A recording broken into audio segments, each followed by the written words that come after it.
Good morning, good morning. It's Elizabeth Elenor with Pause, and today we're going to be talking about surface level spirituality versus inner guidance, or what I like to call the truth, right? Because I see a lot of stuff out there, and there's a lot of stuff going on. So I want to discuss three things that make the difference between the truth, right? What real inner guidance is, and what I see people get stuck in, or actually when they first spiritually wake up, or they start recognizing that they've got to grow and all of those things. What happens? What can happen if you're not aware? You can get caught up in this spiritual guru growth stuff, right? So let's dive into it because I want to make this short, sharp, and sweet. So, three things, right? The first thing is for someone that's just spiritually waking up, or they've had an idea that they've got a, intuitive nudge, or, they've got an intuitive side, they're maybe empathic. There's something a little bit different. They're always searching for something, right? But then something really major happens, and generally it's something that's catastrophic, or there's some sort of pressure that happens that sort of explodes somebody's world, and that's how they start to really go deeper, right? So I always knew I had something going on, when I was younger. I knew that new things, just new things. But then when my kids were older and I went up and lived up in Far North Queensland, I went to a psychic who said, you can do what I do, right? And I felt spirit touch me for the first time. My dad touched my face, and then I had these weird experiences. So that was my catastrophic moment where I was like, what's going on? This is freaking me out, like there's something here that I can't see, and what is it? And so you go searching, right?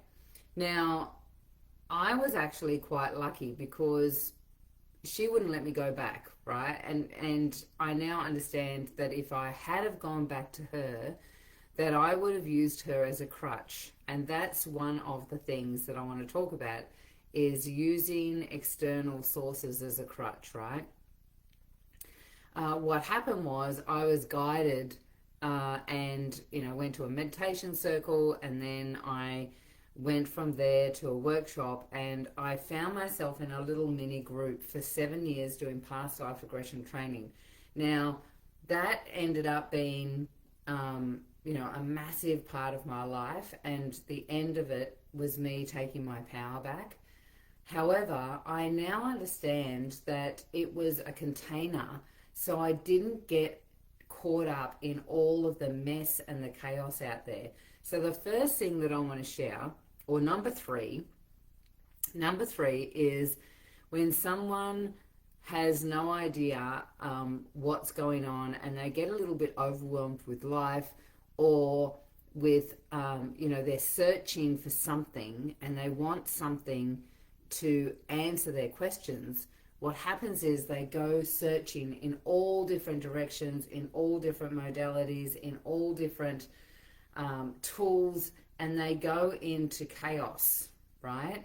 Because this can go into overwhelm, because now you're searching outside of yourself, and you'll find that there's a bit of a theme with these 3 points, because all of it is you're externalizing. And so that's number 3. Number 3 is looking at too many things, looking for something to grab hold of as the savior of what's going on for you, right? Like you might be waking up and trying to work it out, and you've got some sort of idea in your head that there's something, right? Like I had this thing that there was a voice in my head, and the voice was pushing me forward to grow and expand, right? And I didn't know what that meant, because all the things that were happening that were outside didn't quite match. So that was number 3. Number 2 is when they do go and find someone that is there to support them as a guide, right? So you might be looking for someone to support you, and you've been guided, like somehow you found someone. When you go to that person, always ask what sort of results they've got, what sort of results they've got, what sort of results their clients have got. Find out a little bit about them. How long have they been on a spiritual journey for, or doing that particular modality? What is it that they're what is it that they have got that is going to support you? So when you do go outside and find, you're looking, be aware that there are a lot of people out there that have come to spirituality, and then all of a sudden they think that they know it all and they're the guru, right? If you find someone that has that air of wanting to pick you apart but doesn't have the results themselves, then that's a red flag. Because when you're looking for someone to guide you, you want to know that they're guiding you because they've been on the path themselves, right? And one of the things that I find very interesting is this surface level spirituality, where what do they call it? Spiritual bypassing. The spiritual path is not the easiest path in the world, right? It's definitely not. First of all, is going against the mainstream of religion. So you're seen as weird, or there's classified as woo-woo and all of these things. And so it can shift people's perception of who you are when you're outed from community. Like, not a lot, because it is changing. However, it's not the mainstream. And what surface level spirituality can do is actually start judging the other choices other people have made, right? Oh, you're a Christian, you're atheist, you're this, you're that, right? And can be just as boxed in as every other philosophy, belief that wants to separate us from each other. As soon as you separate, now you're not in the light, now you're not in fifth dimension, now you're not in the oneness and pure consciousness. Because as soon as you separate and you box things in and you label it as good or bad or ugly, now you're just like every other person out there that's ridiculing and pointing the finger and all of those things, right? So it can happen in spirituality as well.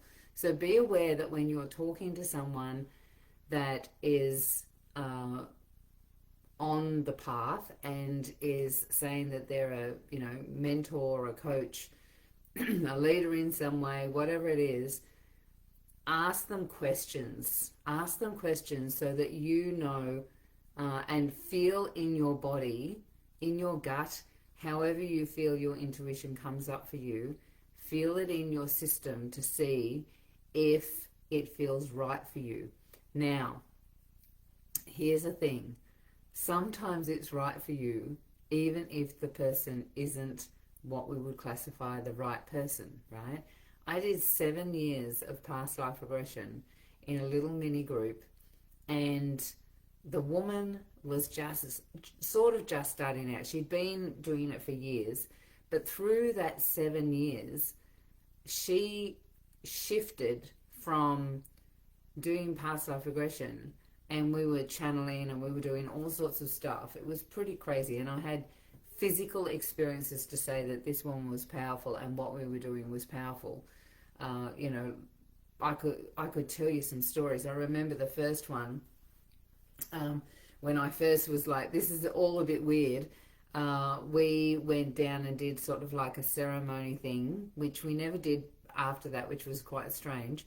But we did this portal opening thing, which I thought was woo-woo, and, you know, still to this day, you know, like I'm if I go there, I'm going there from a different space. But I had no idea what I was doing, and we all had our eyes closed except for the woman that was drumming. And as this woman that was my mentor, she was laying down, we're all in a circle around her, holding space, you know, sitting with our legs crossed. She started talking about the rainbow serpent. And as she did, the woman that was drumming gasped, right? And I nearly opened my eyes, and I got this really strong, don't open your eyes, keep your eyes closed. So I kept my eyes closed. And when the ceremony finished, we all looked to this woman to say what happened. And she said that this snake had come in from up on the grass. We were on the sand, and it had come up, and as this mentor had spoken about the rainbow serpent, it reared up, it jumped on her heart, jumped off, and then slid down to the river underneath my knee. And I lifted my knee up, and here is the snake, you know, pattern in the sand from where it had been there. And so when something like that happens, you sort of go, okay, there's something in it, right? So I stayed for 7 years, but in the last couple of those years, this woman shifted, and it's a very subtle shift when you go from service into ego. And she went into ego of she is, you know, the mother of creation, and all of these things that started coming through. And in my innocence, I didn't go there. Like, I stayed in the group, but I didn't go all the way through because it didn't quite make sense to me. I had to make it logical in my head. And so I listened to myself, and I moved out of that group by myself. It was the hardest spiritual process I've ever been through, because they all went into the space of making a judgment of what I was doing. And I lost my whole family. I lost, you know, like my spiritual family. But what happened was I went through the dark night of the soul and an initiation into seeing my own spiritual guidance internally rather than external. And that's the number one thing that I wanted to share. When you are first starting out, or you're just doing surface level spirituality, what can happen is you are guided by external forces, external influences, other things, using crystals as your god, using tarot cards as your god, using your mentor as your god, whatever, using your essential oils as your god, right? And this is the biggest one that is my pet peeve, is giving your power away and someone taking that power because it fulfills their needs, right? They feel powerful because now they're fulfilling some sort of ego role of being significant in some way. And so when it comes to surface level spirituality, be aware of giving your power away to something external to you. And I've got to say, it is something that is part of our heroine or hero's journey, right? Because It's a natural part of our existence. When we are born, when we're first in the womb, everything's rosy, right? We've got everything provided for us. We don't have to even breathe. We don't have to eat. We don't have to worry about our warmth. We've got a little house. Everything is already provided, and we don't have to think about anything. All we've got to do is just be. But as soon as we're born and that umbilical cord is cut, now all of a sudden we've got air coming into our lungs. Can you imagine what that would feel like after fluid? It must be excruciating. No wonder babies cry, right? All of a sudden the stimulation of air on their skin, all of a sudden we need, there's hot and cold. We need the breast. We need, food, nourishment outside of ourselves. So the very nature of being human means that we, all of a sudden, is just natural that there's an external us and them experience, because now we're in an individual body and there's things that we need outside of ourselves to survive. And so as we start growing and living and understanding our, humanness, we recognize that there's things that we need to do to survive, and there's things that we, ways of behaving so that we're looked after, right? So we're not neglected. We behave a certain way, however your parents or your caregiver gives you love and attention, is you learn that that's an appreciation. So you get conditioned to be a certain way. So it's the same when you're in that spiritual process and you're starting to recognize that actually there's more to us than this physical body and this place and this world and all of those things. As you start recognizing those things, of course we naturally get guided to externalize our experience, and we go for these things. We go for crystals and cards and pendulums and all of these things. We go for all of these things so that, and modalities, right? NLP, hypnosis, past life regression, recoding, we like Reiki, you name it, like sound healing, blah, blah, blah, blah, blah, blah, blah. There's all of these things that you can go and experience. The thing is, what can happen, and I see it a lot, is people get caught in those experiences and giving them their power away. Oh, I feel broken. Oh, and I've got something coming up. I need to go XYZ, right? I need to go and sort it out. Instead of coming inside, and this is the thing that I want to really emphasize. We give our power away externally to something instead of truly connecting with our source energy. We are completely and utterly connected to a massive, intelligent, oneness, source energy, all that is, God, Goddess. Well, even when you say God, Goddess, right? Like now you've separated masculine and feminine.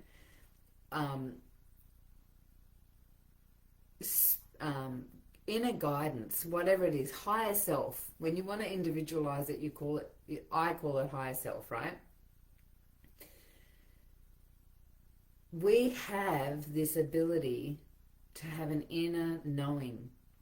And when we allow ourselves to open up to that inner knowing and take our intuitive guidance from there first, now you might be guided to sound healing. Now you might be guided to recoding. Now you might be guided to pull a card, right? You might be guided to crystals. You might be guided to do these things. However, you're not giving your power away to those things. You already have an internal awareness of who you are and you're being guided here. Joanne, I see that you totally agree with me, right? It's so true and so important to know, because, and here's a little trick for you. If you're being guided by someone and you're there being a facilitator and they get exhausted afterwards, they are working in their own field. They have not opened up their crown chakra, and they're not being guided by the light and source energy, because source energy is this continual stream of energy that comes through, and you do not get exhausted afterwards. I used to do 6 to 7 massages. I was a massage therapist for 25 years. And I got to tell you, even massaging, I did massage and energy work, and sometimes I'd be buzzing after 7 massages. I'd be still out there putting clothes on the line at 10 o'clock at night, cleaning the house, single mum of 2 kids, doing all of these things, because I did not cap and look at myself as the power. My power, my empowerment has always been because I've questioned, I've asked, I've stayed in my innocence, like I don't know, and I always get the guidance internally and allow my body and my spirit to guide me into what's my next path, what is the next thing that I need to look at. So, these are the things that can get caught, you can get caught in if you're just staying in that surface level stuff, that spiritual bypassing, where you don't want to look at what the deeper work is, what is that you truly want to create, and what's bubbling up, and allowing yourself to go through those dark nights of the soul, because we all freaking do, right? Like none of us are better than anybody else, and that frustrates the F out of me when I find that there's these people that feel like they're elite because they know more, or they've found their God or whatever, and yours is different to mine, and blah blah blah blah blah. And it's going back into the ancient times, right, of being persecuted for being different, and it's still happening, right? It's still happening.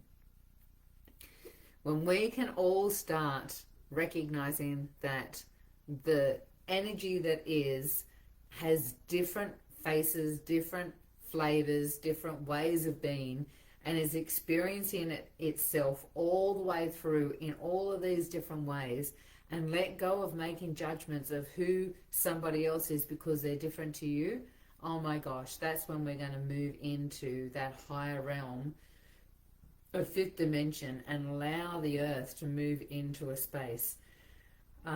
And we'll be guiding, being part of that process of what they want to call, heaven on earth, or nirvana, or whatever language works for you. But this beautiful place where we're all in love with ourselves, in love with each other, in love with the earth. We respect it, we appreciate it, we know that, we do not treat it badly, because we know that we're living on this planet, right? And we want to live as healthy and wealthy and joyful as possible, all of those things. So that's my rant for today. If you're interested in really working with the practical side of those things, like really deeply going into what it is on a day-to-day basis to sit in your spirituality, to listen to your inner guidance, to allow yourself to have these tools, but because they feel right for you, clearing things that might be coming up, all of those things, reach out, put in magic or something in the comments, just put magic, and I'll send you the link. We have I have a monthly membership that is a weekly Zoom call where we have a quick activation, and we've got a Facebook group where we're all working to support each other in the day-to-day practical application of spiritual growth, right? Now, it's not it is a subscription, right? So you can pay for a month. It's like $44 for a month. You can pay for a month and get out the next month. You can stay in, you can come in and out. It's not locked in. If it's something that you're interested in, just throw magic into the comments, and I will catch you next Tuesday. Mwah.